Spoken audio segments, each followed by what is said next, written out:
जोङो मा जाय मानसिया मोजां UPPआनो जा BPआनो जा BJPआनो जा मोजां मानसिखौ सायख'नो थाखाय बे सायख'नाय बोथोरा फैबाय। आरो दा जाय सरकाराव थानाय मानसिफोरा दा मोननै मोनथाम सरकारजों ज' जादों बिसोर बुंदों जे BTCआव हा हुनि सेफगार्ड गैया, BTCआव गैया होनदों। गैयाबा बेखौनो थिग खालामदो।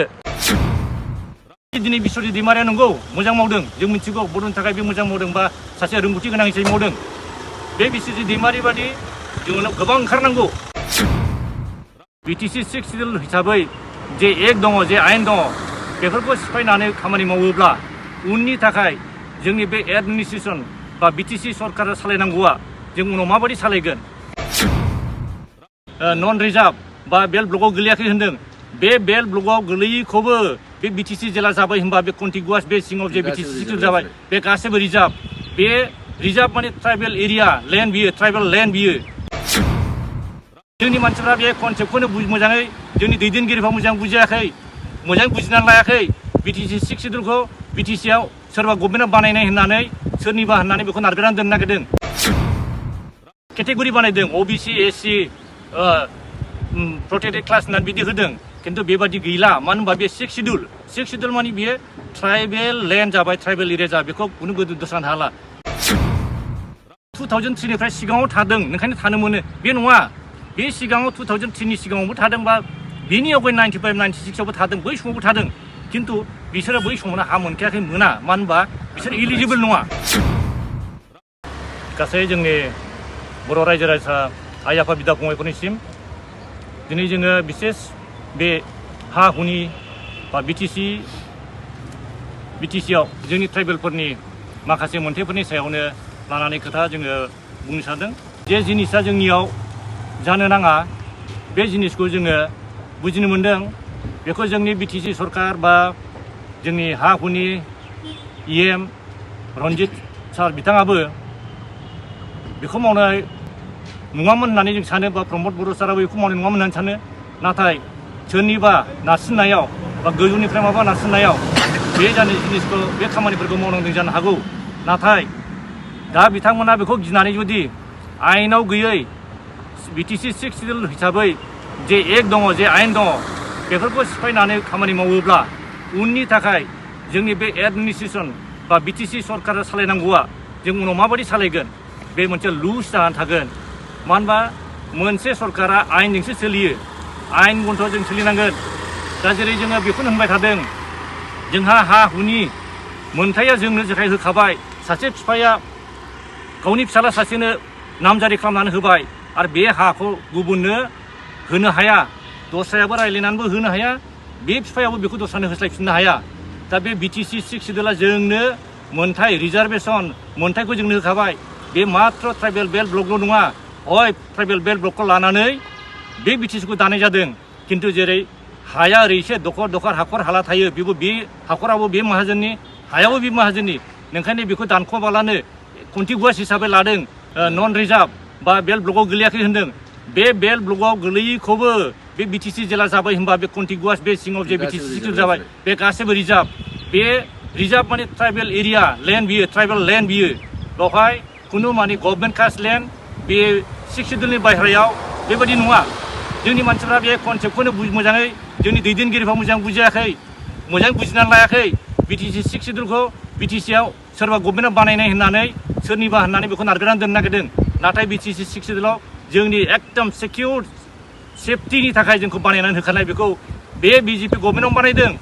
बे जादों LK आडबाणीनि आरो बे जोंनि अटल बिहारी बाजपेयी बिसोरनि अननायाव बे बर'फ्रा सेस जानोसै होननानै बेखौ बै समावनो होदों। दा आङो जों बुंनो हागौ, जों बुंनो सानो जे BTCखौ BJPनि दिनाव बानायदों, BJP बानायगोन होननानै। नोंगौ BJP बानायगोन, बानायनो हागौ। खिन्थु बे दानि गभर्नमेन्टआ, जोंनि आसाम गभर्नमेन्टआ, बे BJPआनो जा सोरबा दस्रा पार्टियानो जा, आसामाव जोंनि एगेन्सि मावग्रा आसामिस नाथाय सेन्ट्रेल गभर्नमेन्टजों जुदि डाइरेक्ट खामानि मावोब्ला, जुदि दिनै बिश्वजित दैमारिया नंगौ मोजां मावदों, जों मिथिगौ बर'नि थाखाय बे मोजां मावदों बा सासे रोंगौथि गोनां हिसाबै मावदों। बे बिश्वजित दैमारि बादि जोंनाव गोबां ओंखारनांगौ, बिश्वजित दैमारि बादि मावनांगौ। नाथाय जोंनि आसामनि आन्दाराव नङा। बे BJP मावोब्ला डाइरेक्ट सेन्ट्रेलजों डाइरेक्ट माने दिल्लीजों डाइरेक्ट दिल्लीजों मावोबा जोंनि खामानिया BTC 60 जेरै जादों बेबादिनो स्रा जागोन नङाबा बे आसामनि सिङाव आसामनि BJPनि सिङाव मावनानै आसाम गभर्नमेन्टनि सिङाव मावनोब्ला बे जोंनि BTCआ माब्लाबाबो मोजां एडमिनिस्ट्रेसन खालामनो हानाय नङा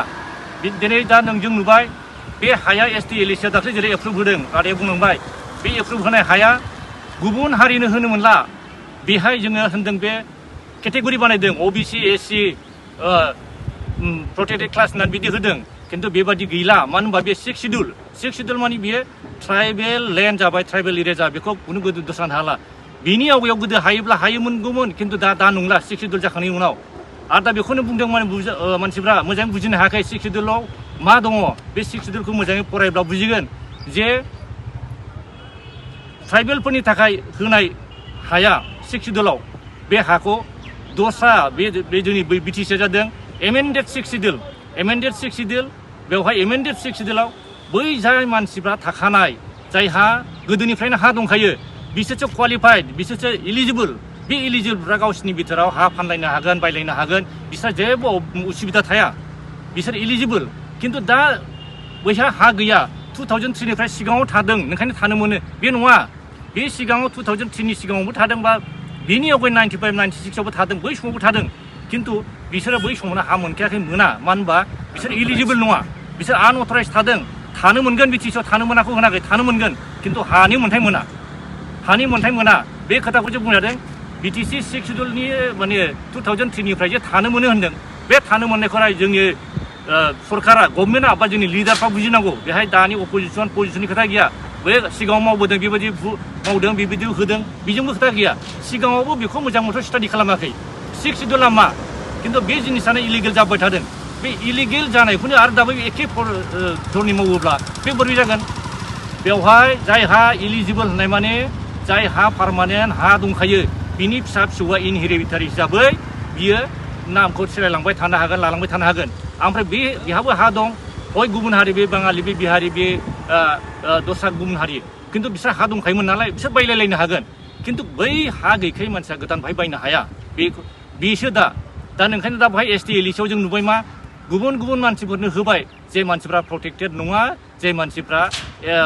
जोंनि ट्राइबेल नङा बे मानसिफ्रा मोना दा बेखौ इलिगेलै होनाय जादों बेखौ जों अबजेक्सन खालामो आरो बेखौ जाहाथे अबजेक्सन खालामनांगौ मानो होनबा बिसोरनो जुदि होबाय होनबा गुबुनाबो गासिबो आं बे एथ' बोसोराव थानाय आं बे एथ' थानाय होनना लागोन दानो जों नुबाय मोनसे सार्कोलाव 50 जन 60 जन जों दा इलिगेल नुदों मोनसे सार्कोलाव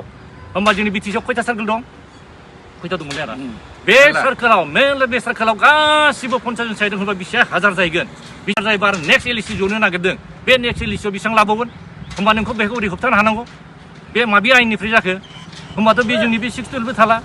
बिनिखायनो बेयो बे ST LACआ जेरै आवगायाव बे जेरै थाख्ला भुल जादों आरो दाबो बे जिनिसा जाबावगोन ओंखायनो बे जिनिसा बन्द जानांगौ बे ST LACआ इलिगेल बेखौ केन्सेल खालामनांगौ बे ST LACआव जाय ट्राइबेलफ्रा माने जाय हा मोन्थाय दंखायो बे मोनगोन आरो गुबुन हारिया हा बायलाय फानलायाव बिसोरो एक्सेस खालामनो हागोन बेबो जेबो खोथा गैया नाथाय गोदानै बे सोरबा गभर्नमेन्ट कास्ट लेन्ड बे PGR होननाय बेवहाय खुनु हा मोना बेखिनिखौ रायजो राजाफ्रा मोजां मिथिनाया मोजां आरो जोंनि अफिसारफ्रा जोंनि दैदेनगिरि लिडारफोरखौ बुजायो जे BTC 6 शिड्युलाव बेबायदि लिरनाय गैया जे गुबुन हारिफ्रा हा मोननाय होननाय लिरनाय गैया होनो लिरनाया बे एगाव थाया बे BTC सुक्तियाव थाया खिन्थु 6 शिड्युल एगाव नायदो दाना बाहाय फेरा उमुगाव होननाय लिरनाय दं बेबादि दा नोङो बैखौ नायदो ना 6 शिड्युला मा 6 शिड्युल प्रभिजनाव मा दं बेखौ नायदो BTC सुक्तियाव होनदों जायहा थाखानायफोर दं बिस्रा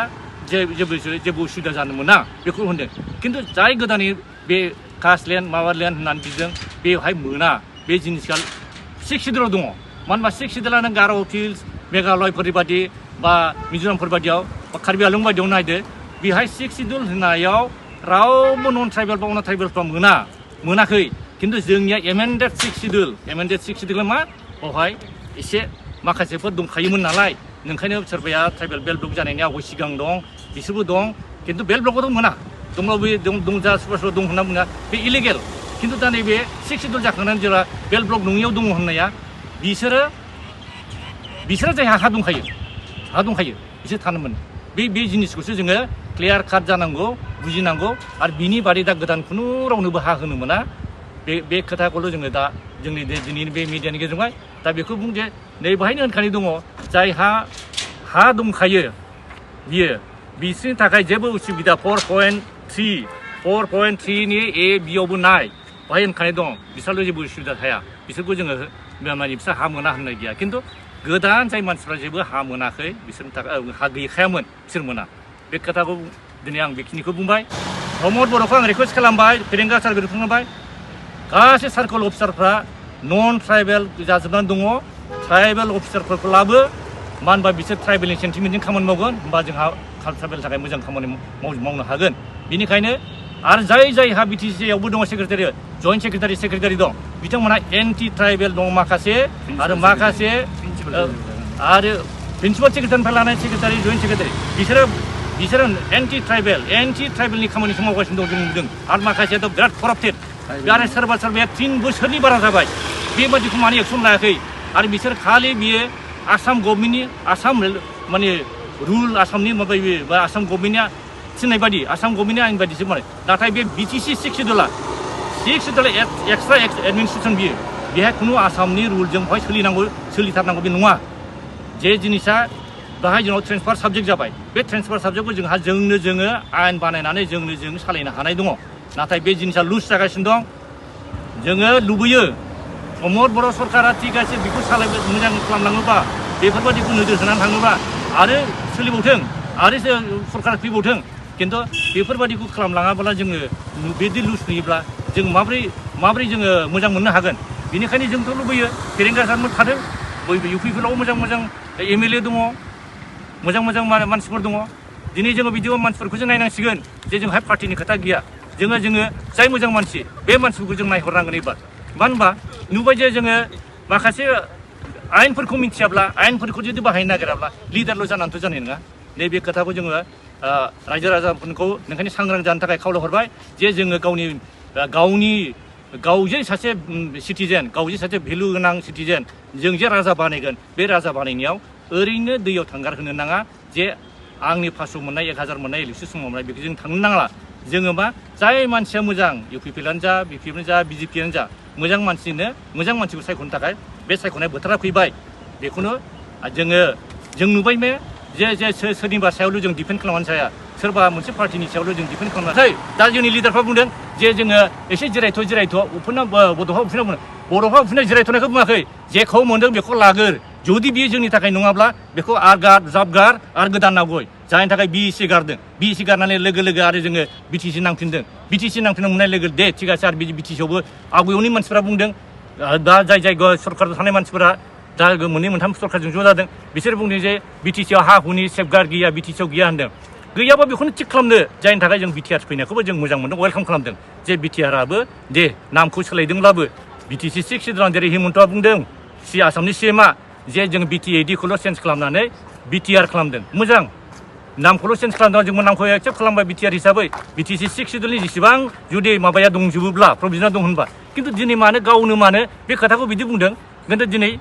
बिटिआर जानायावबो गैला होननानै दा गाव माने बेयो जोंनि ट्रेन्सफार साबजेक्टफोरखौ बा जोंनि बे हा हुनि खोथाफोरखौ गाव डिमिनिसिं खोमोरलांबाय थानो नागिरदों बेनि थाखायनो जोङो बुंनांगौ जादों जे आसाम गभर्नमेन्टनि सिंजों जुदि थांबाय थायोब्ला जोंहा बिसोर सालायनो थाङोबा जोंहा गोबां खहा दं जोंनियाव उपेन्द्रनाथ ब्रह्मनि आइडिय'लजिजों लादो जे जोङो मेङाखै जेनेबा सोरबा मेंबायब्ला सोरबा लिडारा सोरबा पार्टिनि लिडारा गाव मेंबाय होनना लायोबा बिथाङा जिरायनानै जिरायदो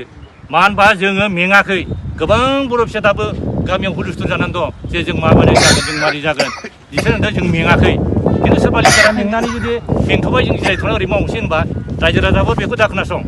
दे नों मेंबायबा थाथ' नोङो उनाव सिखारफिन नों जुदि दमखौ लाफिन खिन्थु नोंस्रा दा दमा बायबाय जाय बेबायदि बुंदों जिरायथ'नायसो खोथा होनदों बिसोर दमा बायबाय बेनिखायनो जोंना दमा बायाखै रायजो राजाना बायाखै जोङो बे जिनिसखौ जोङो खालामफिननांगोन नांफिननांगोन अनेक खोथा दङ जायनि थाखाय जोंनाव बे बिटिसि 6 सिडुलाव बेबायदिब्ला गुबुन हारिफ्रा सार्टिफिकेट इलिगेल लायै नमिनेसन होबावसिनो बिटिसिआव बेखौ आरो पार्लियामेन्टआव आरो फैगौ माबायाव